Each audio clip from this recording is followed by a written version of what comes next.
মুন্সিগঞ্জের ঢাকা মাওয়া এক্সপ্রেসওয়ের পাশে হাসারা ফিলিং স্টেশনের তেলের ট্যাঙ্কে পড়ে প্রাণ গেছে 10 বছরের জুনায়েদ হোসেনের। দীর্ঘ 4.5 ঘন্টার চেষ্টায় রোববার রাত 11:30টার দিকে ফায়ার সার্ভিসের ডুবুরি দল শিশুটির মরদেহ উদ্ধার করে। এর আগে সন্ধ্যায় উদ্ধার কাজ শুরুর আধা ঘন্টা পরে ট্যাঙ্কে গ্যাস বিস্ফোরণ ঘটে। এ সময় আহত হন ফায়ার সার্ভিসের 5 কর্মী। স্থানীয়রা জানায়, হাসারা ইউনিয়ন যুবলীগের সভাপতি সাব্বির আহমেদ নাসিমের মালিকানাধীন স্টেশনটি প্রায় 1 মাস বন্ধ ছিল। চালু করতে ট্যাঙ্ক পরিষ্কারের কাজ চলছিল। তারা যদি কর্তৃপক্ষ যদি এটা খোলা না রাখতো তাহলে কিন্তু বাচ্চাটার মৃত্যু ঘটে না। গাফিলতির কারণে আজকে বাচ্চারা মারা গেছে। আমরা এর সুষ্ঠু তদন্ত করে বিচার চাই। ঘটনার পর গা ঢাকা দিয়েছে ফিলিং স্টেশনের লোকজন।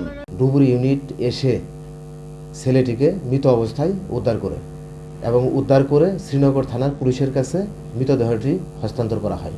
নিহত জুনায়েদ হাসারা নয়াপাড়া এলাকার নুরু শেখের ছেলে। সে ফিলিং স্টেশনটিতে কাজ করত। নাসির উদ্দিন উজ্জ্বল, সময় সংবাদ, মুন্সিগঞ্জ।